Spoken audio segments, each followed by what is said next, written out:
श्रीशङ्कराचार्यमथाशशिषं श्रीशङ्कराचार्यमथास्वपद्मपादैं च हस्तामलकैं च शिष्यं तं त्रोटकं वार्तिककारणमन्यान् अस्मद्गुरुं सन्ततमानतोऽस्मि।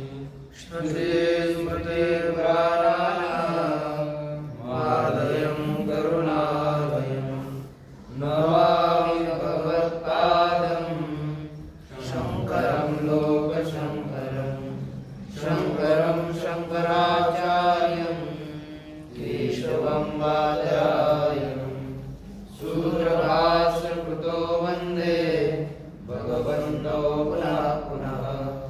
ईश्वरो गुरुरात्मेति मूर्तिभेदविभागिने व्योमव्याप्तदेहाय दक्षिणामूर्तये नमः। ॐ भद्रं कर्णेभिर्श्रयामदेवाः भद्रं पश्येमाक्षभिर्यजत्राः स्थिरैरङ्गैर्दुष्टवागुंसुरन्नभिर्यशेमदेवैवञ्जदायुः स्वस्ति न इन्द्रो रथश्रवाः स्वस्ति नः पूषा विश्ववेदाः स्वस्ति नस्तार्क्ष्यो अरिष्टनेमिः स्वस्ति नो बृहस्पतिर्दधातु। ॐ शान्ति शान्ति शान्तिः। श्री भगवान पांडुरंग परमात्मा श्री ज्ञानोबा राय जगत गुरु तुकाराम महाराज आदि गुरु श्री शंकराचार्य इत्यादि सब संतों के अलौकिक अहेतुके अकारण करण ऐसी कृपा से उपनिषदों के विचार के प्रसंग में मांडव्य उपनिषद के अंतिम आलात शांति प्रकरण का विचार हम कर रहे थे। यहाँ पर जो सांख्य और नैयायिक है वे अपने अपने हिसाब से कोई सद्वाद मानता है कोई असद्वाद मानता है। इसके प्रतिपादन से सिद्धांत ने कहा हमारा अजाति ही अजत्व ही सिद्ध हो जाता है और इसी के प्रसंग में प्रतिपादन करते हुए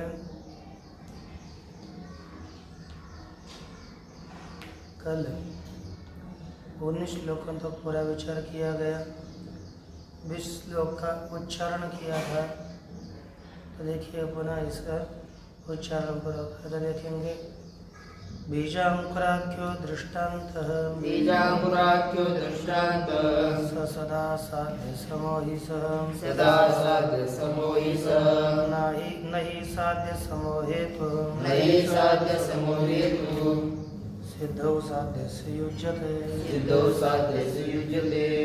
कहा कि बीजांकुर नामक जो दृष्टांत है वह सदा साध्य समोही वह निरंतर साध्य के समान ही है।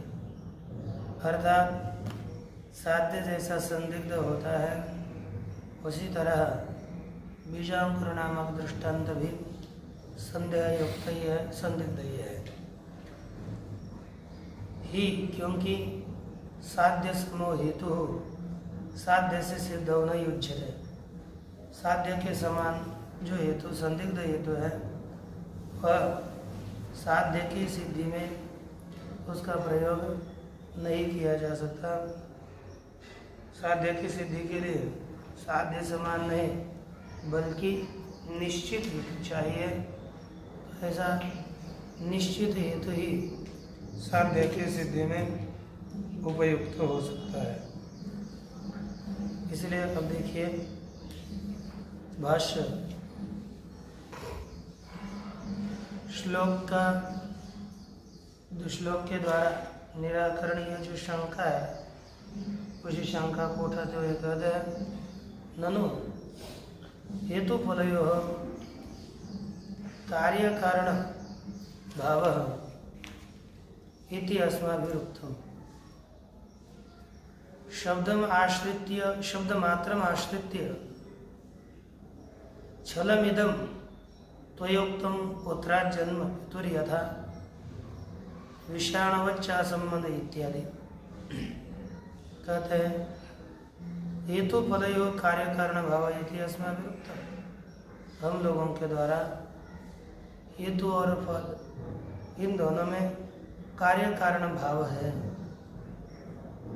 इसमें हेतु कार्य कारण है और फल कार्य है। इस तरह इनमें कार्य कारण भाव कार्यत्व कारणत्व ये संबंध हम लोगों ने बताया। शब्द मात्र आश्रित कैसे बताया, लेकिन केवल शब्द का आश्रय करके बताया। छलमिदं त्वया उक्तम, लेकिन तूने यह छल किया हमारे साथ। क्या बताया? पुत्र जन्म पितुर यथा ये विषाणवच्चा संबंध इत्यादि। आपने तो विचित्र बताया। यहाँ पर ऐसा हो जाएगा कि पिता से ही पुत्र से ही पिता का जन्म होगा, इस तरह से दोष दिया। जिस तरह विषाणवच्चा संबंध और जो शिंग होता है, यदि युगपत उत्पत्ति होती है तो श्रृंग की तरह इन दोनों श्रृंगों का जैसे असंबंध होता है, उसी तरह बीज और वृक्ष का भी युगपत उत्पत्ति मानने पर असंबंध होगा। ये आपने हमारे साथ यह छल किया, यह छल प्रयोग आपके द्वारा हुआ।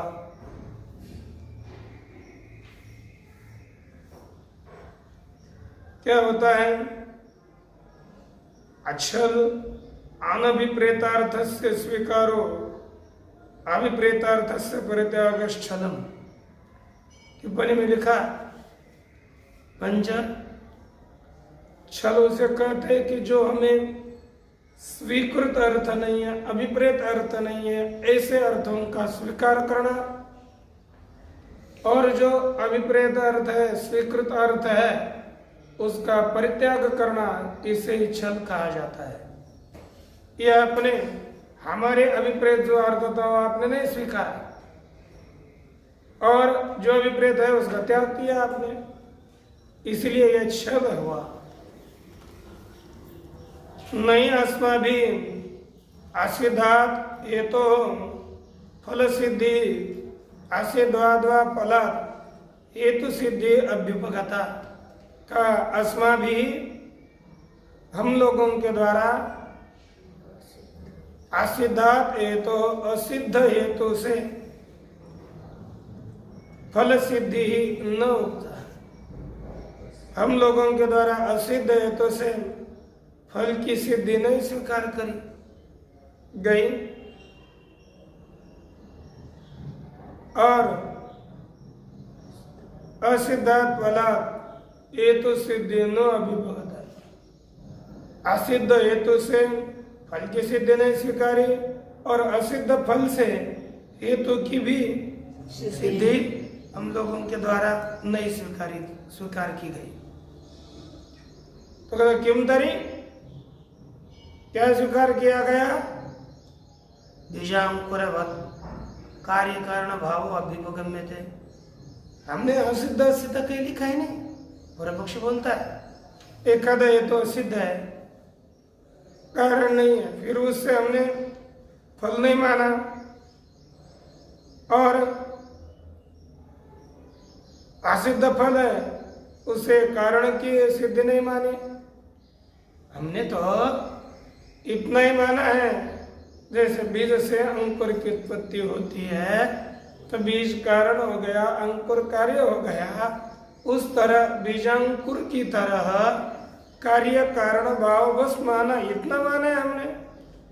और आप लोगों का जो स्वीकार करना है वो हमारे पूरे विरुद्ध है। इसलिए आपका हमारे साथ छल हुआ है। तब सिद्धांति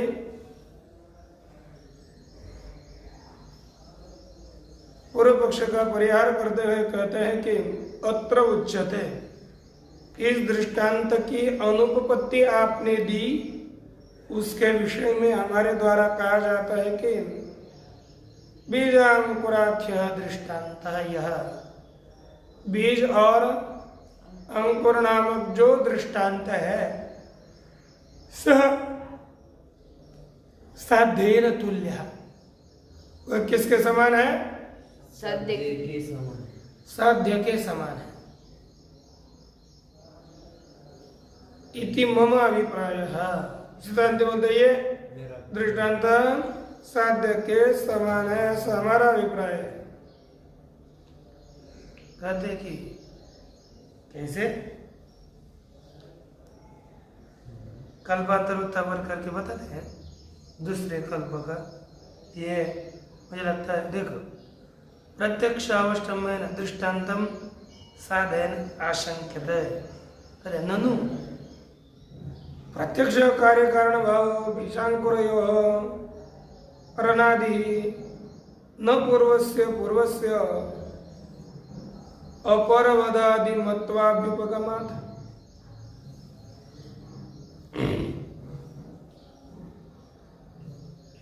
कहते हैं प्रत्यक्ष कार्य कारण भाव बीजांकुरयोः,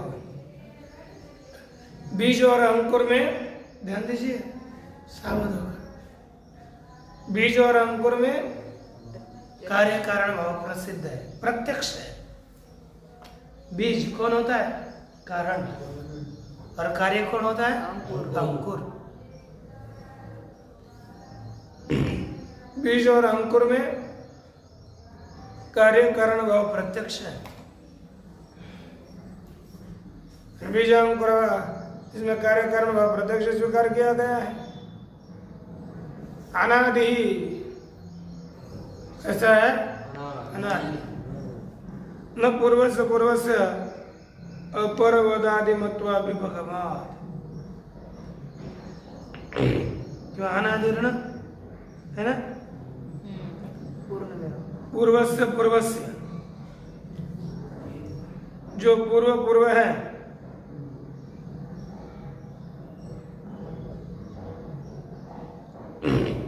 तो इसके सिद्धांत कहते उत्तर न, यह आपका ठिकाना ठीक नहीं है। न से आगे सिद्धांत जोड़ देना।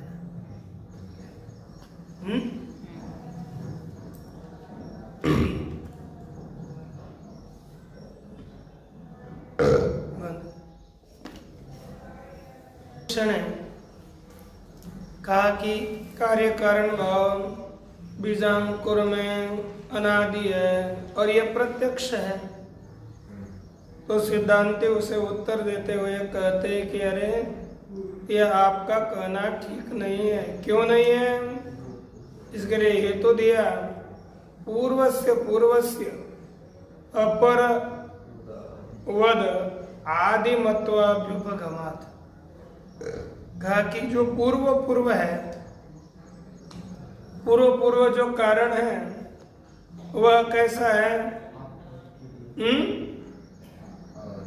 आदि अपरवत, अर्थात बाद में जैसा जो कार्य है उस बाद में होने वाला, जैसे ये पूर्व है और यह अपर है, तो जैसे ये है ना, ये क्या बोलेंगे हम? ऐसे 1 2 3 4, ये ऐसे 4 ऐसे, ये अपर, ये सबका कारण, ये इसका कारण, ये इसका, ये इसका कारण, ये इसका कारण, ये कारण है।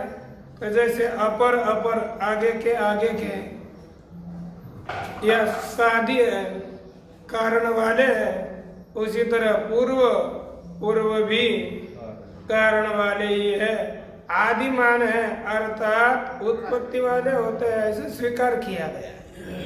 अर्थात सभी की उत्पत्ति मानी गई है। तब इसीलिए आप ये हमारे ऊपर दोष नहीं देख सकते। ये जो एक शंका इसका विस्तार करने जा रहा है, टीका में कहा इसके विकल्प करके खंडन कर रहे हैं इसका। तो कहते किम बीजांकुर व्यक्त्योरिदम कार्य कारणत्वम इष्यते, इन क्यों बीजांकुर संतानयोरिति। ये कहा कि बीज और अंकुर व्यक्ति दो है, एक बीज है और दूसरा अंकुर है, इनमें ही कार्य कारण भाव मानते हो, अथवा बीजांकुर संतानयो, बीजांकुर की जो परंपरा है उनमें आपने कार्य कारण भाव माना है, क्या स्वीकार किया है आप बताइए। इस तरह से विकल्प करके पहले विकल्प को दूषित करते हैं कि बीजांकुर व्यक्त्यो इदम कार्य कारणत्वम इष्यते, बीज और अंकुर इनमें एक कारण है और एक कार्य है, ऐसा स्वीकारा जाता है। इस शंका का उत्तर यहाँ पर देते हैं का पूर्व से अपर वदादि मत्वाभिगमात्, पूर्व कारण वह भी अपरवन है, अर्थात वह भी कार्य है, यह माना गया है। अर्थात जैसे बीज है, बीज का कारण वृक्ष है, वृक्ष का कारण बीज है, बीज का ये पूर्व है। तो इसमें यह निर्धारण नहीं होता कि बीज ही कारण है और वृक्ष ही कार्य है। आगे के बीज का पुनः वृक्ष कारण बन जाता है। वृक्ष केवल कार्य नहीं है और बीज केवल कारण नहीं है, वह उसमें भी कार्यत्व है, बीज में भी कार्यत्व है और वृक्ष में भी कारणत्व है। जैसे का कार्यत्व है वैसे कारणत्व भी है, बीज में भी जैसे कार्यत्व है वैसे कारणत्व भी है। इसलिए कोई आपका उत्तर देना ठीक नहीं लग रहा। अब इसी का स्पष्टीकरण करते हुए कहते किया था इदानीम उत्पन्नो अपर अंकुर, अब उत्पन्न हो गया दूसरा अंकुर, बीजादिमान, बीजात आदिमान है ना। अभी बीज से उत्पन्न हुआ अंकुर वो कैसा है, आदिमान है, अर्थात उत्पन्न वाला है, कारण वाला हो गया, अभी उत्पन्न हो गया। बीजंच अपरम, और जो दूसरा बीज है अर्थात उसके बाद में उत्पन्न होने वाला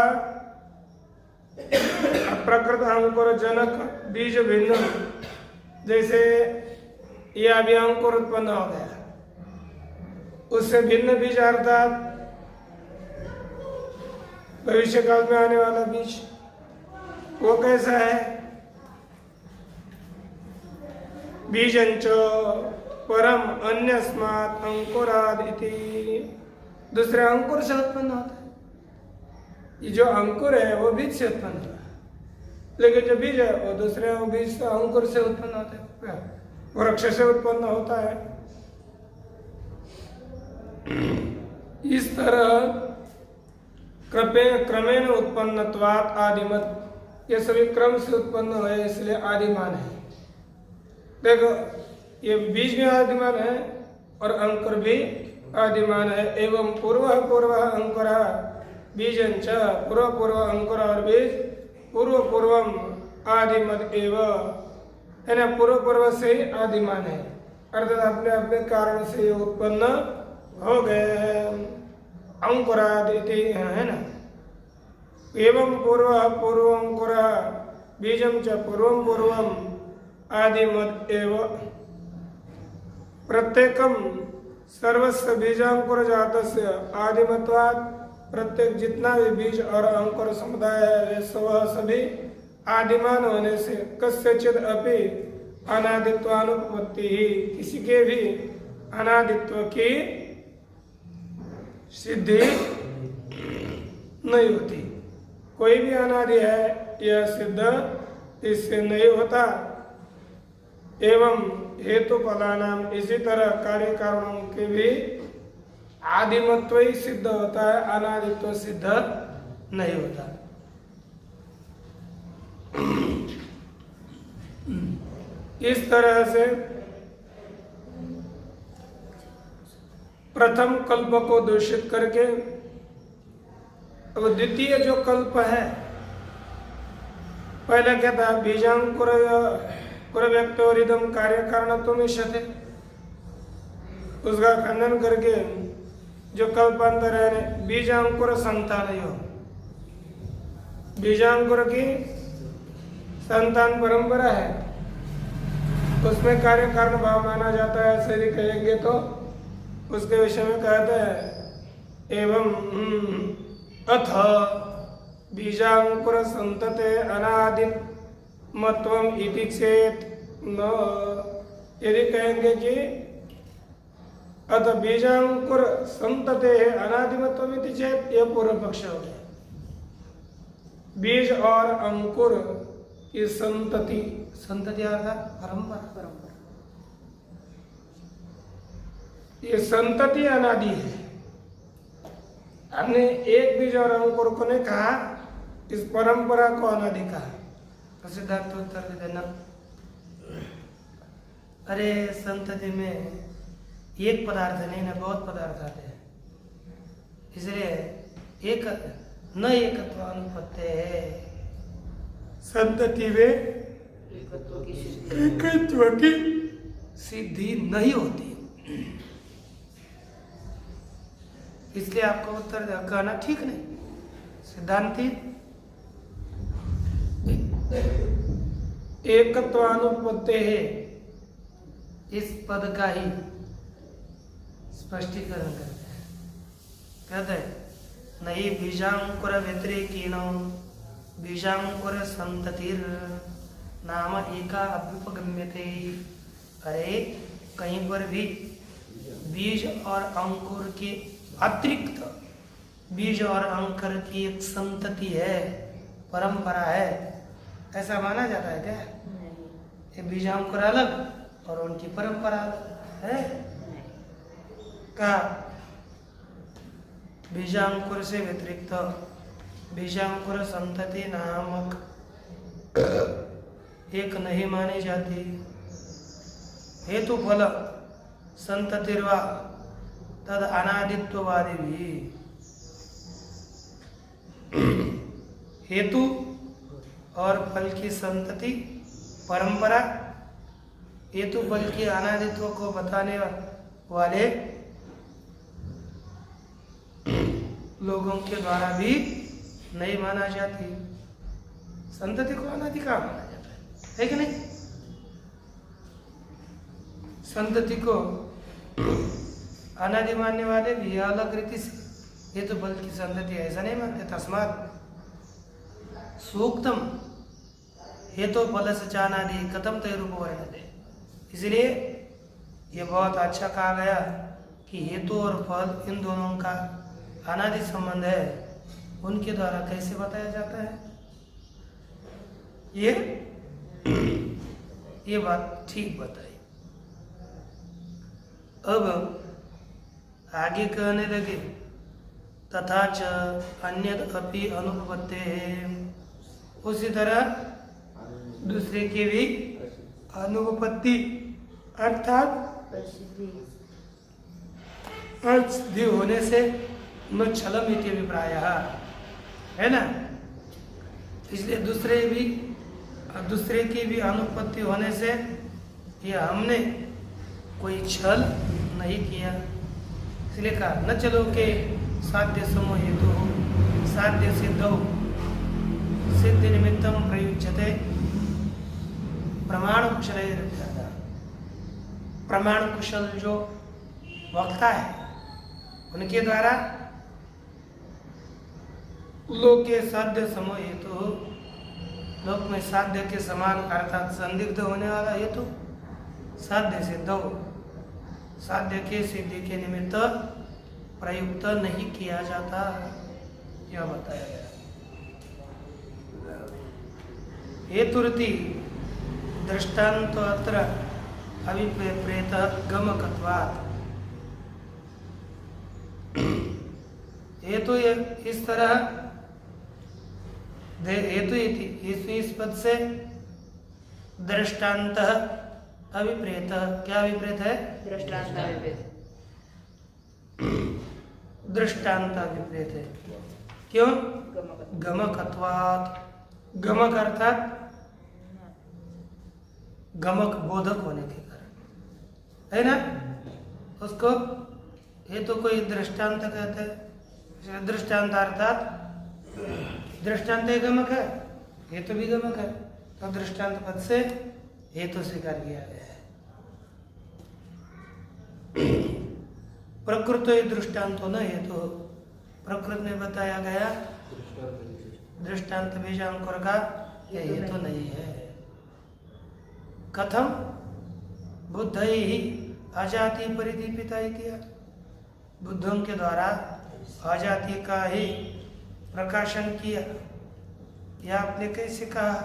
तो उत्तर देते पूर्वापरा परिज्ञान पूर्वापरा परिज्ञान जाते परिदीपकम जाते परिदीपकम जायमानादि वैधर्मात् जायमानादि वैधर्मात् कथम पूर्वं न गृह्यते कथम पूर्वं न गृह्यते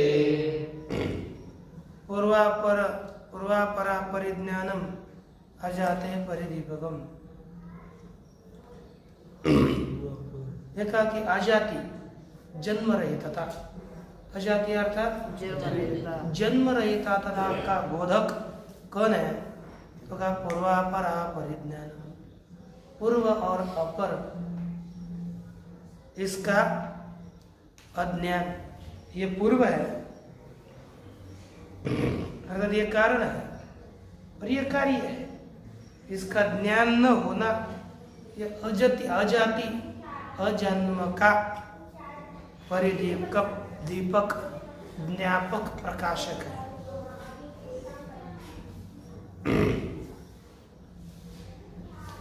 और क्योंकि जायमानादि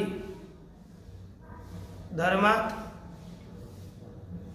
जायमाना धर्म अर्थात उत्पन्न होने वाला धर्म अर्थात कार्य है, उससे कथम पूर्व न क्रियते, कार्य से कारण का बोध क्यों नहीं होगा? अर्थात अवश्य होता है। यद एतत् हेतु पदयो हो, जो यह हेतु और पद में पूर्वापरा परिज्ञानम, पूर्व और पर इनका पूर्वापर अपरिज्ञानम, हेतु पद में एक पूर्व है और एक पर है, इसका जिसको ज्ञान नहीं है तद एतत् अजाते परिदीपकम, यह अजाति अजन्म का बोधक है। जायमानो ही चेत धर्मो गृह्यते, जायमान उत्पन्न होने वाला धर्म यदि ग्रहण किया जाता है, यदि कार्य का ज्ञान हो रहा है तो कथम तस्मात् पूर्वम कारणम न गृह्यते, उससे पूर्व जो कारण है उसका ज्ञान क्यों नहीं होगा? अर्थात अवश्यम ही जायमानस्य ग्रहीत्रा तज्जनकम ग्रहीतव्यम, इसलिए अवश्य उत्पन्न होने वाले पदार्थों को जानने वाले मनुष्य के द्वारा उसको कारणों को समझना ही चाहिए। लेकिन जो उत्पन्न हुआ है ऐसे कार्य को जानने वाले मनुष्य के द्वारा उसके कारण को अवश्य ही जानना चाहिए। अवश्यम ही जायमानस्य ग्रहीत्रा तो जनकम ग्रहीतव्यम, उसके कारण को समझना चाहिए, है कि नहीं? तो कहते कार्य ग्रहण में कारण का ग्रहण करना चाहिए, ऐसा कहाँ से नियम कर रहे हो? अरे ये नियम क्या है? कार्य को ग्रहण समझ लिया तो कारण को समझना ही चाहिए, ये नियम कैसे कर रहे हो? तो कहते जन्य जनकयो संबंधस्य अनपेतत्वात्, जन्य और जनक, कार्य और कारण इनमें संबंधस्य अनपेतत्वात् नियतत्वात्। जो संबंध बता दिया गया वह नियत है, नित्य संबंध है, इसलिए कार्य का ग्रहण होगा तो कारण का ज्ञान होना चाहिए। तस्मात् अजाति परिदीपकम तक, इसलिए वे दोनों कार्य और कारण ये दोनों भी अजाति अजन्म के परिदीपक है। किसके दीपक है? अजाति। अजाति के।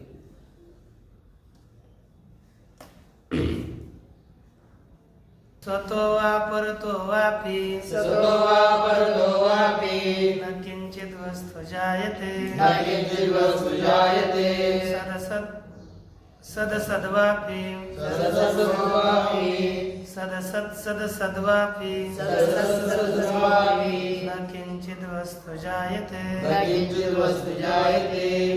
कहते गीतस्य इससे भी किसी की भी उत्पत्ति नहीं होती, यह निर्धारित होता है। देखिए कहते स्वतो वा परतो वापि न किंचित वस्तु जायते, कोई भी वस्तु अपने खुद से अथवा दूसरे से उत्पन्न नहीं होती।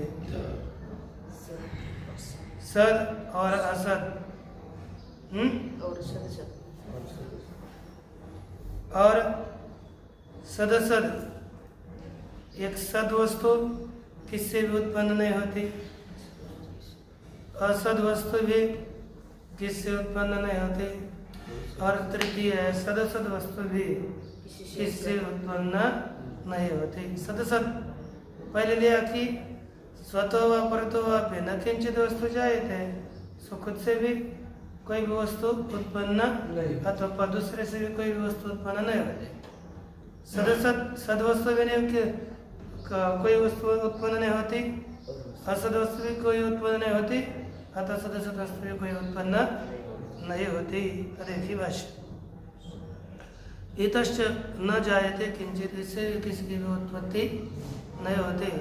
यह जायमान वस्तु, जो उत्पन्न होने वाली वस्तु है वह स्वतः परतो वह तो वह खुद से उत्पन्न नहीं होती, दूसरे से भी उत्पन्न नहीं होती, और दोनों से भी उत्पन्न नहीं होती। सदसद सदसद्वा न जायते तस्य न तस्य केनचिदपि प्रकारेण जन्म संभवति। सत्कार असत्कार सदसद का किसी भी प्रकार से जन्म संभव नहीं है। न तावत स्वयमेव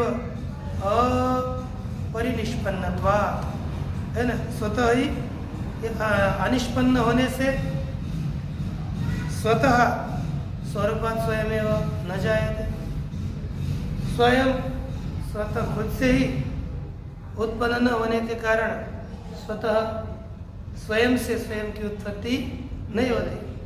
यथा घट तस्मादेव घटात्, जो घट है तो खुद घट से उत्पन्न नहीं होता।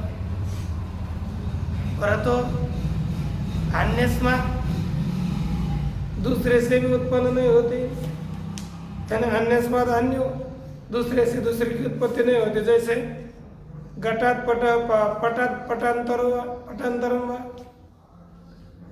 घट से पट और पट से दूसरा पट भी उत्पन्न नहीं होता। क्या होता है? एक मैं आपको पट देता हूँ, उससे दूसरा पट उत्पन्न करो, करोगे? हाँ, नहीं करोगे? मैं एक दृष्टांत बताऊं, आपको बोलेंगे आप तो ठीक ही बोल रहे हो। एक आदमी था, उसको किसने 10 रुपए दिए, और 10 रुपए दिया तो उसने क्या किया कि उसे 10 रुपए के फुटाने चना ले लिया, थोड़ा पानी ले लिया, और जहाँ पर बहुत लोग काम करते थे और बहुत थक जाते थे, ऐसी जगह पर गया और वहाँ पर बैठा, और उनको क्या बोला कि आप कुछ समस्या कुछ मत करिए, आप इतना काम करिए कि बस इतने थोड़े थोड़े फुटाने खा लीजिए, जल पी लीजिए, आप चले जाइए, कोई समस्या नहीं। उसने वैसा किया, और अब वो सब काम करने वाले थे लोग, और लकड़ी बेचने वाले लोग थे।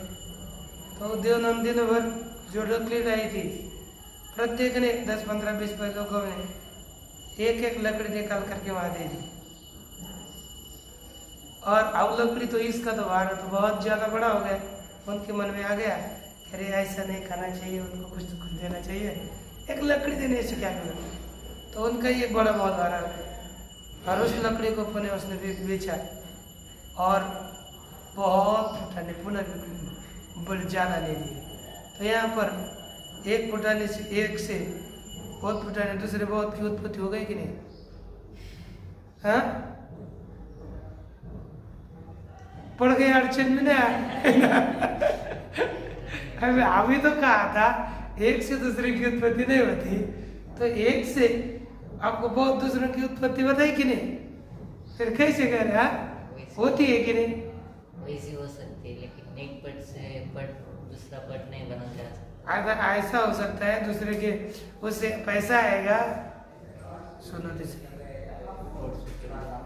एक हमने चना लगा दिया पेड़ का और उससे बहुत चने हो गए, तो कैसे नहीं हो गए?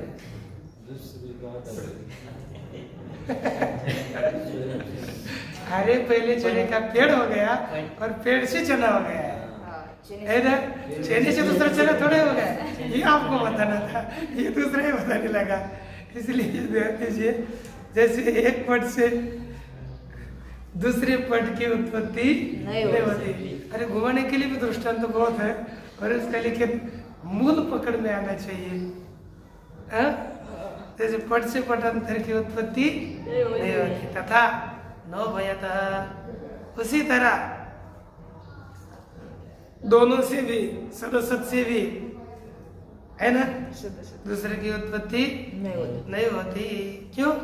परस्पर उनका विरोध है। यथा घटपटाभ्याम घटपटो न जायते, जैसे घट और पट से दोनों से मिलकर न एक दूसरा घट उत्पन्न होता है और न दूसरा पट उत्पन्न होता है। तो पुनः शंका करने वाला पूर्व पक्षी बोलता है, महाराज महाराज रुकिए, क्या हो गया? कहते मृदो घटो जायते पितुश्च पुत्र। और कहते महाराज आपने कहा दूसरे से दूसरे की उत्पत्ति नहीं होती, लेकिन दिखा जाता है क्या? मृतिका से घट की उत्पत्ति होती है और पिता से पुत्र की उत्पत्ति होती है, ये देखा जाता है। और सिद्धांत होता है, अरे सत्यम सत्यम, तूने तो ठीक ही कहा है, तू अच्छा बुद्धिमान है। क्योंकि ये कहते हैं कि प्रत्यक्षानुसारिणो शब्द प्रत्ययो इव किम नाम इष्यते किम अविवेकिनाम।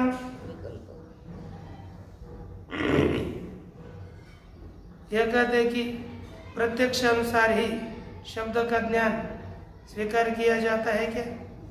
किम अविवेकिनाम, अथवा विवेकियों को शब्द का ज्ञान माना जाता है। तो कहते सत्यम, आपने जो पीछे बताया हुआ है ना, वह ठीक ही है, लेकिन दूसरे के प्रति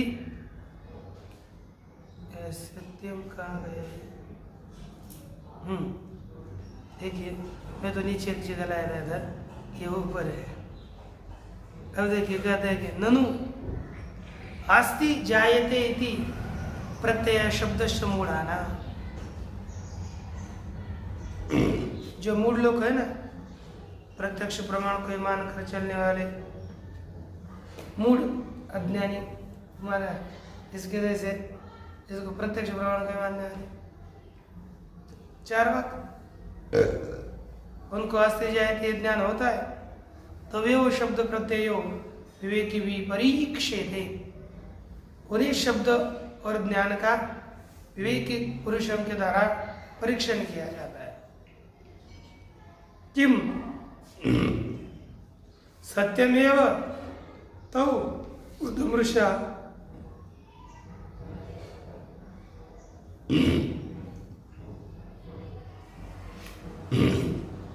क्या वह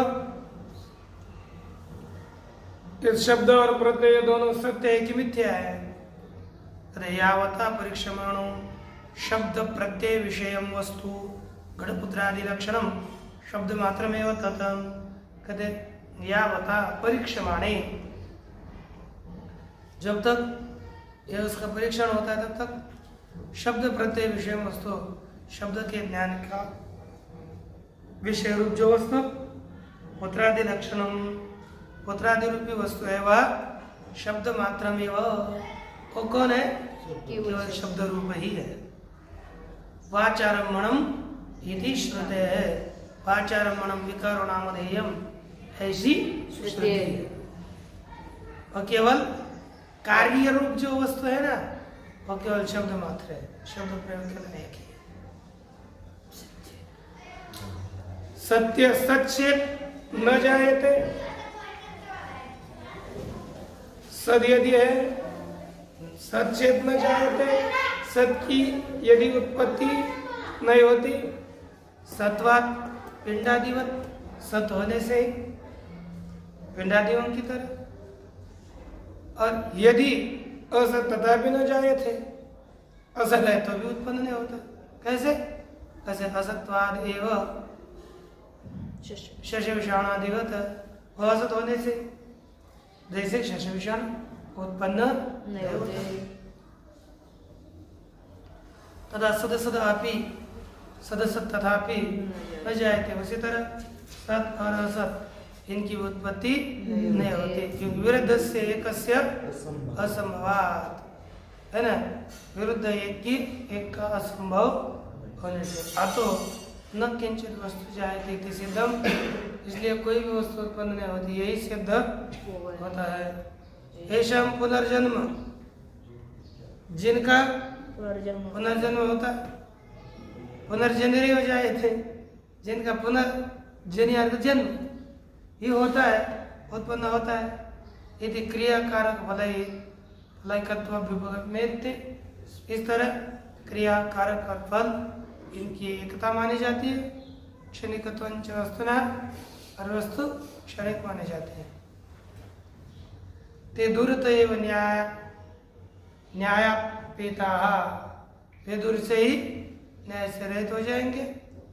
इदम इत्थम इति उदाहरण लक्षणांतरान अवस्थाना, कहते इदम इत्थम, यह ऐसा ही है, इस तरह अवधारण क्षणांतरान अवस्थानात, अवधारण निश्चय के अन्य क्षण का अनवस्थान होने से, स्थिति न होने से, अननुभूत से स्मृति अनुपत्ति है, जिसका अनुभव नहीं किया उसका स्मरण हो नहीं सकता।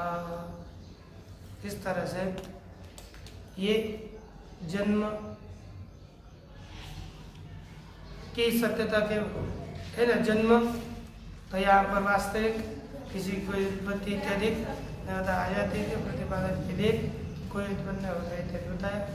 बाकी के विषय ओम पूर्णमदः पूर्णमिदं पूर्णात् पूर्णमुदच्यते पूर्णस्य पूर्णमादाय